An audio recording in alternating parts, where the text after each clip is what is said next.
Hi, this is Sally Morgan, physical therapist, craniosacral therapist, and Tellington TTouch practitioner for animals and people. And this is Tristan getting a new pillow outside. And he's a Corgi, and this is Conversations with a Corgi. Oh, we can see him. I wanted to be outside in the yard today because I've been waiting to do that. Today is not a very good day to be in the yard. It's windy, it's pretty cold, and there is pollen really a quarter of an inch thick on everything. I sprayed off the deck yesterday, and it's back. It's like sand has been sprinkled everywhere because of the white pines. And even now I can see on my phone there are specks of pollen stuck all over it. So we're going to try to be outside because it is a nice view of the forest behind me and the pond where the beavers used to live before someone moved them. And it's a beautiful blue sky kind of day, and finally we have some pleasant weather here in New England. Before I went away it was so cold and kind of rainy, and today is considered not a really nice day, they said on the weather, but to me, to have the sun shining is always a good day. And the head bobbing corgis in the kitchen are moving. So today I wanted to talk about a dog that I met when I was in Maryland. His name is Sam, and he's a German Shepherd. So, of course, having been an English teacher for 20 years, it was not lost on me that his name was Sam Shepherd, like the playwright. And he had a bit of a personality like Mr. Sam Shepherd.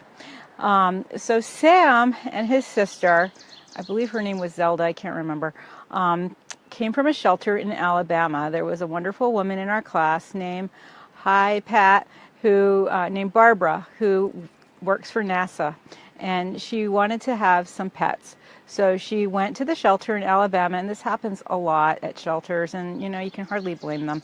But Barbara's a really nice woman, and so she came home from the shelter with two young German Shepherd siblings, like a year old, 2 years old.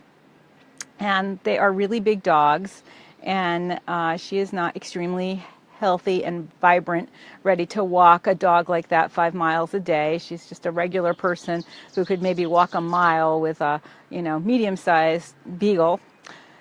So, of course, being at work for many hours a day, her life was thrown into chaos by having these two German Shepherds come into her home. And one of the important things you should know if you are adopting a dog from a shelter or even a breeder, it's not a great idea to get siblings. This can cause a lot of problems. And yes, 1 in 20 cases of adopting siblings will work out. A lot of that depends on the age of the siblings, the breed of the dog. I've known a few people with sister corgis who are fine.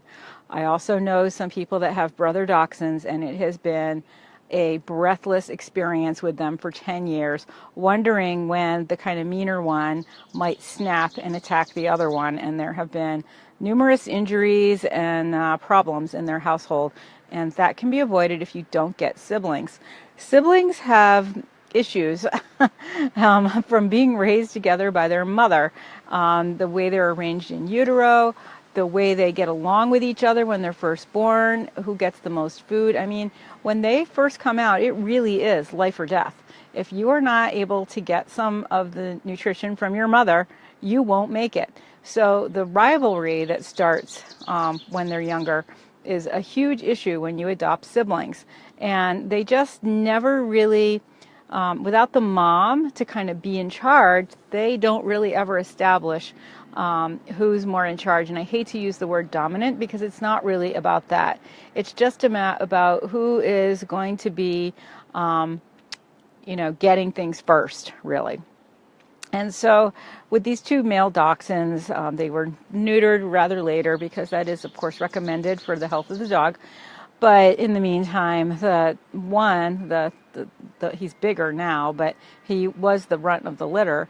He was just picked on relentlessly by the other one.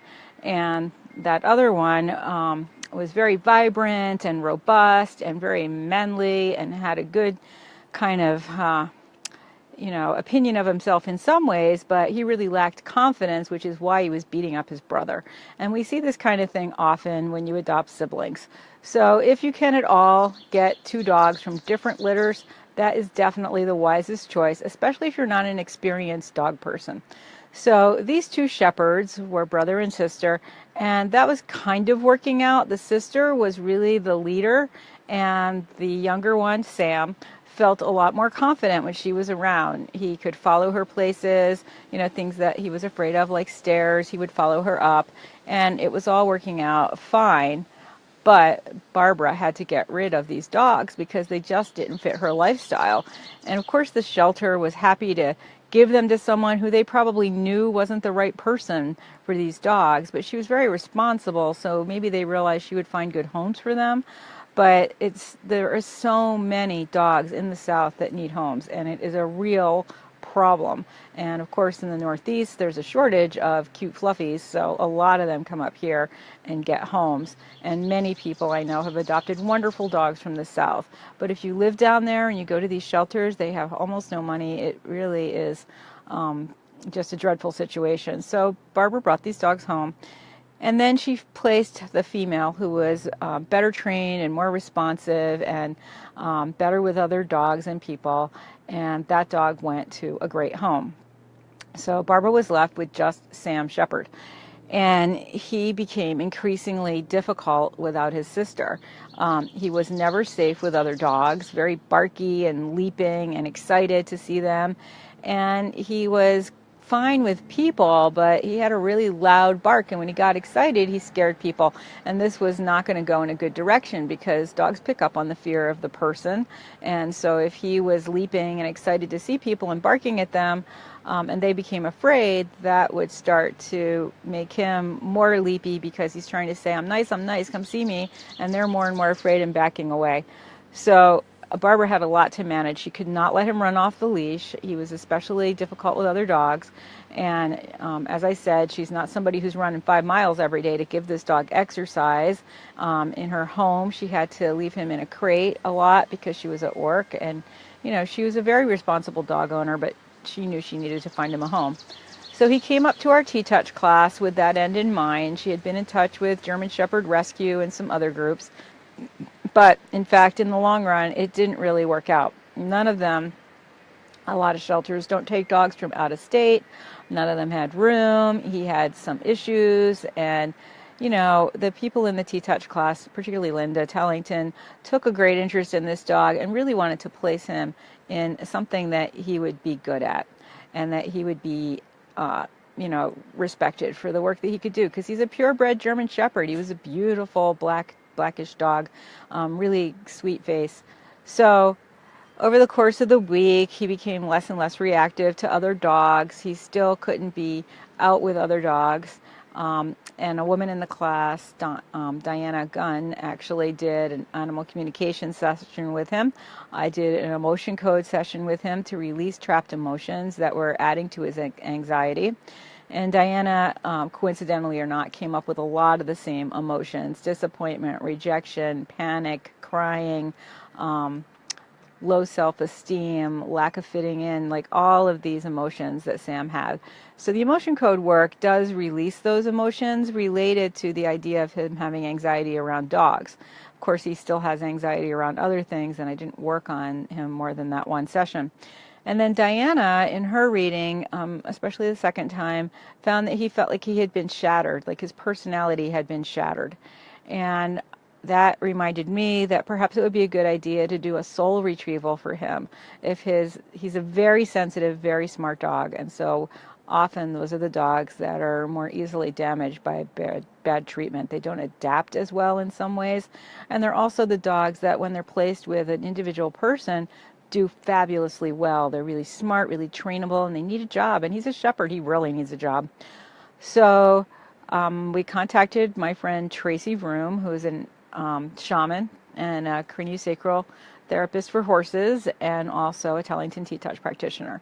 And so Tracy said that she would do a soul retrieval for him. And it took a couple of days. He wasn't ready. He didn't want to do it during the class. He didn't want to do it when there was commotion. And eventually Tracy found a time that was quiet for him, where she could work with him and help bring these pieces of him back together. When you need a soul retrieval is a time, like let's say you had a really bad car accident as a teenager or something, or you were in a car that was in an accident, and you almost like, it's not like you necessarily died, like your heart stopped. It's not that kind of thing necessarily. It can be. But it's just like a fear for your life moment, and a lot of emotions pass through you, and a little piece of you leaves your body, and sometimes lots of little pieces of you. So a soul retrieval will go back through these traumatic experiences. It could just be somebody yelling at you, being humiliated in calculus class when you're called to the board and you didn't do your homework, all kinds of things like that. And so the shaman will do a journey with drums and chanting and pick up these pieces of your soul and bring them back to you to be whole. It's really useful. I used to go occasionally to get a tune-up. I don't need to so much anymore because I've had so many tune-ups, but it is really helpful, and I'm sure it helps Sam. So as the end of the week was drawing near, we realized Sam had no place to go, and Barbara had to go back to Alabama.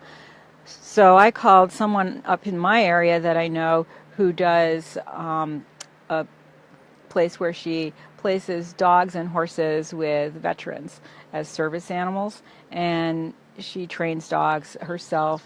She is a young woman just starting in this career, so she doesn't have a lot of help, and also lacks a lot of finances.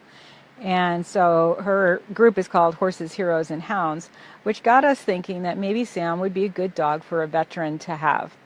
So we started looking along those lines, and then a woman from New York City, Tricia, who was in our group, totally fell in love with him. She had worked with him all week, and he tried so hard. He's kind of an earnest young dog. Like, he was trying. And then one day when he was out working and all the dogs and people were out at lunch, he attacked a stuffed German Shepherd. And apparently he went up and snipped its butt, and then like the lights went off and he just really attacked it.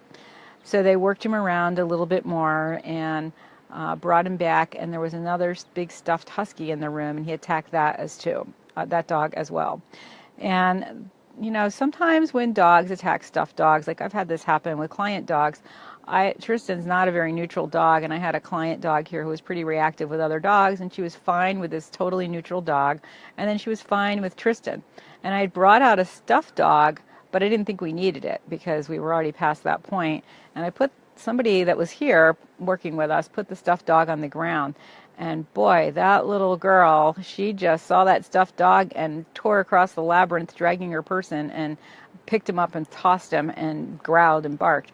So I've seen dogs that aren't reactive with other dogs be reactive with stuffed ones because they do look different and they don't smell the same way. Tristan, of course, thinks of them as his buddies. He's got lots of stuffed pals around the house. So I kind of forgave Sam for that, and we all did, really, because he was trying hard. But he told Diana, the animal communicator, that he thought the stuffed dog was creepy, and I didn't think it was a coincidence that he attacked the stuffed German Shepherd. And Tricia, who was with him at the time, felt like he even went up to it and thought, oh, is that my sister? And then smelled it, and it wasn't her. And his reaction was like, you're not my sister. What the heck are you? You're some creepy thing. So that may be true. And we were having a harder time placing him because of his reactivity with other dogs. We needed somebody really understanding with him, somebody who might do clicker training with him. And one of the girls in our group, Hedda, was a dog trainer. And so she started calling everyone she knew. Pam, who was organizing the class, called everyone she knew, trying to find a place where we could get Sam some help and where he could have a good home. So in fact, by the end of the week, we had found a woman who has golden retrievers, who's a trainer. She was kind of busy. She was raising a litter of pups at the moment, and she didn't really have time, but she said, sympathetically to us, that she would take him and see what she could do, so that he would have a place to go, because Barbara had to drive home and she couldn't bring him with her. And ultimately, later on, really the last day, we got in touch with a woman named Chris who trains dogs to be scent workers, to do scent stuff like bed bugs and cadavers and drug dogs and things like that. They have a huge facility in Maryland, and she agreed to take Sam in for a test. So Linda Tellington and Barbara and the dog drove over to this facility pretty smartly because it closed at 6 and they needed to do the test, so they had to get there around 5. And it was a wonderful facility, and Chris is a wonderful woman. And lots of great dogs have been trained there. Her dogs get placed nationwide, so they wanted to test his ability to have a prey drive and to see what his potential was to be a sniffer dog. And of course, he's beautiful and sensitive, and he has a lot of the personality qualities that you would need in a good sniffer dog. And so I guess he played ball with a little 8-year-old girl, the woman's daughter, for a while. I guess he wasn't perfect at first, and the woman just gave him a little kind of time out moment, and then he was fine. So they played ball for like 45 minutes. He was really excited and happy, and it must have been so good for him to be off the leash and playing like that, because Barbara hadn't been able to do that with him. And they decided that he had enough qualities that they needed that he could stay there and be trained as a sniffer dog. However, they were on vacation for a week, so he of course had to find a place to stay for a week. So thank God the golden retriever person ended up taking him for a week, as far as I know. And at the end of that time, he will go into training to be a sniffer dog. And if he fails as a sniffer dog, that person will place him in a good home. In the meantime, he's going to get, a month or so of really good obedience training and just plain training to teach him how to be with other dogs, because he's kind of like a kid you pulled in out of the wild. Like, he doesn't know how to hold his silverware and be polite and sit up straight at the kitchen table. So he's going to learn all of those kinds of doggy things from this woman, Chris, when they get together in a week. So it's the end of a long story, but it's an example of the lanes people go to place dogs in the right homes. And it is just so difficult.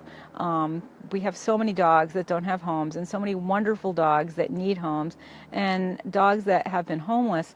My gosh, my mother told me yesterday on Facebook there was a Dalmatian who is from Pennsville, New Jersey, which is right near my sister's office down there in South Jersey, near the Delaware Bridge.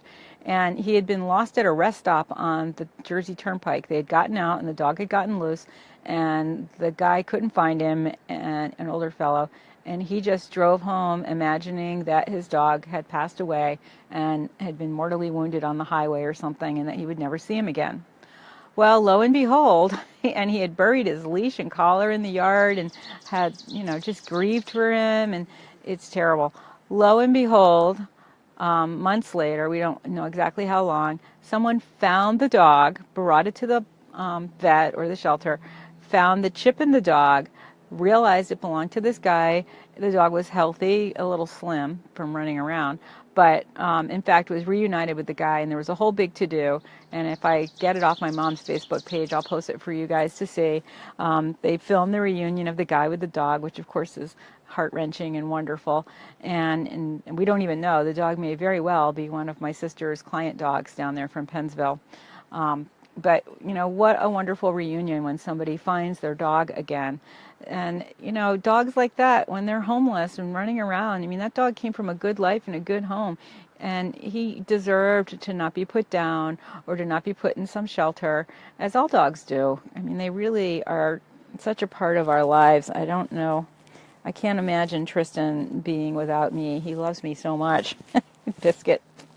And, all of us, all of our dogs love us, even if we are terrible owners, and some people are not listening to this broadcast, though. So it just is a reminder of, how important it is to help dogs and the lengths people go to try to find homes for dogs. With the amount of energy we put out there, we probably could have placed 3 dogs during the time it took us to find the right place for Sam. But it's well worth it to get him in a situation where he can work and do what he was bred to do and be successful in life. It's just a shame when a dog like that is misunderstood. If he had been in a place where people were going to use negative training and hit him and yell at him, he's so sensitive, he's just going to get more reactive, and maybe he wouldn't just be biting stuffed German Shepherds. So he's going to have a good situation now, and he'll get a thorough vet evaluation, and he will, as they say, live happily ever after, as will the Dalmatian coming back to his dad. At some point I will do a longer talk about traveling with your dogs or your cats, but it is really important to know that if you are driving anywhere with your dog, please, please, please, before you go, even if the dog never leaves your side like mine, get a chip in them so that they can be identified. And then also, even if I'm just going to the grocery store, I don't really bring Tristan to the grocery store, but he might come with me to like the garden store sometimes. Leave a collar on your dog with proper identification at all times. Your name, your address, your current phone number. And I lost Comet one time, as you could read in my book, and it was only a temporary loss, 20 feet from where I had last seen him. But because I had my house phone number on it and not my cell phone number, and this was in the days when cell phones weren't that common, the people were calling my house and I'm on my cell phone looking for my dog, and I'm not at home. I'm up near the barn where the dog was lost, and so I had no idea that they had found him or they were calling me. So if you use both phones, put both phone numbers on the tag, but certainly your cell phone. If you're, even my mother, she's not a big cell phone user, but her cell phone is in her purse pretty much every time she leaves the house in case of an emergency. So if that number were on her dog's collar, somebody would be calling it. Now, not all older people know how to use their cell phone very well, but make sure your dog has proper identification anytime you're sticking him in the car. And I say this because a friend of mine was driving in the Southwest, had a terrible accident in the middle of nowhere. Her dog got out of the car, had no identification on, and was never seen by her again. So it's so critical to have your dog labeled so that you can get him back. And I don't keep the collar terribly loose in the car either. I want it snug enough that if it were to get caught, that he could back out of it, but that it wouldn't be easy, so that it'll stay on him in case somebody finds him. And also, to that end, when you're at a rest stop, don't take your dog out of the car. Even a good dog gets excited and jumps out, and there's trucks going by and people and kids, and they're desperate, but they go to the bathroom or whatever. But, you know, it is better to keep your dog safe. The other thing you should know, anywhere you stop along the roads in the Northeast and the Mid-Atlantic area, loaded with ticks. So many ticks. So many ticks. I got out of the car once, and a guy was coming to help me with my card broken down or something, and he was from AAA, and he had khaki pants on, and he walked across the grass on the side of the road, and literally thousands of ticks were covering his legs from the knee down. And I hadn't gotten the dogs out of the car yet. I was thinking about it, but after I saw that, I was like, no way. So be aware. It's the things along the side of the road are just desperately hungry because they're living by a road. They don't have foxes trotting by and mice to jump on. So don't let your dog out on the side of the road, and don't let your dog out at a rest stop on a highway, because if he does get loose, there's nobody to catch him. If you've pulled off and, you know, you're at a restaurant or something on a couple of side streets over, yeah, everybody in the restaurant can help you find the dog. But it's not a great idea to pull over with your dog. So hopefully today Sam is resting up at his temporary home with a bunch of golden retrievers, and next week he will start his training to be a working dog, maybe smelling bed bugs or whatever. We tried so hard to get him to New York City for Tricia to continue working with him because she really loved him, but to find some placement for a big German Shepherd to be boarded who's reactive to dogs in a big city, not that easy, and probably not the best place for him to be in that kind of stimulating, ungrounded environment of a big city, when he just needs to run and play and grow into his body a little bit. He had numerous gait problems that we're hoping better muscles will help him with.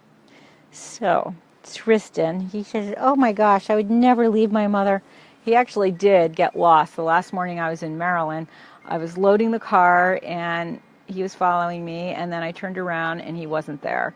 And I couldn't find him, and I was screaming and calling him and running around in the house looking for him, and I went to all the places where he had hidden under her bushes when we were out for our little walks. Couldn't find him. The neighbors' dogs were barking in their home, and I was starting to panic. It had been about 15 minutes, and I could not find him. He was not coming. He's 7. He knows better. I was just about to grab the phone to call my friend Diana, the animal communicator in our class, who had been working with Tristan with his car behavior. And lo and behold, at that very moment, I turned around, and there he was smiling and looking at me like, oh, we're ready to go now? And I was like, oh, my God. And we were only one street over from a fairly busy highway, and there were plenty of dogs in the neighborhood that I don't know if they would have been good when they saw him, but lots of moms were walking their kids to and from school with the dogs, and it was a really dangerous place for him to escape. And he doesn't usually do that, and I could have staked him out on a leash, but he had been following me to the car every morning all week. I had no reason to suspect he would escape. And I had Diana, when I arrived, talk to him and say, don't do that. And she said he was afraid I wouldn't give him a walk in the morning, and he needed a walk. He really had to attend to some business, he said. And I said, tell him that he will always get a walk. I will never not walk him, but that he needs to stay with his mother. And he was very sorry all day. He was very contrite. So that's our story of getting a little bit lost for a few minutes. He used to do that a lot when he was a 2-year-old, but he's a much bigger boy now.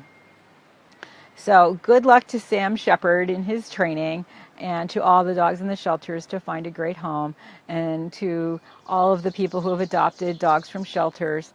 Blessings to you and gratitude for taking good care of those dogs, no matter they're purebred or not. Dogs are a really important part of our lives, and we are lucky that they choose to spend some of their time on earth with us, because they teach us so much. So this is Sally Morgan with Conversations with a Corgi, with the story of Sam Shepherd. And we will be back tomorrow around 9:30 in the morning for another episode of Conversations with a Corgi. I don't know how it's working here outside. I know it's really cold, and if I let go of Tristan, I'll be chilly. And I am still just barely getting caught up on things, so I cannot promise that I will be on time. I will be, let's see, when do I do my job next week? I think it's Monday and Wednesday. I don't know. But anyway, there will be 2 days with no Conversations with the Corgi next week when I go back to my job as an educator. So have a great day, everyone. We have so much going on today. I was going to go see Bernie Siegel at this ceremony for him to be awarded one of the top 60 people over 60 in Connecticut. He's in fact in the top 10.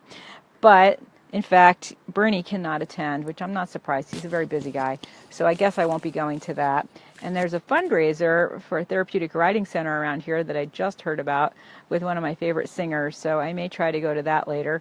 And you'll hear about this next week. I have a little Yorkie coming from the eastern part of the state who has multiple autoimmune problems and things. And I can't wait to see what's going on with this little fellow. So this is Sally Morgan signing out for another episode of Conversations with a Corgi.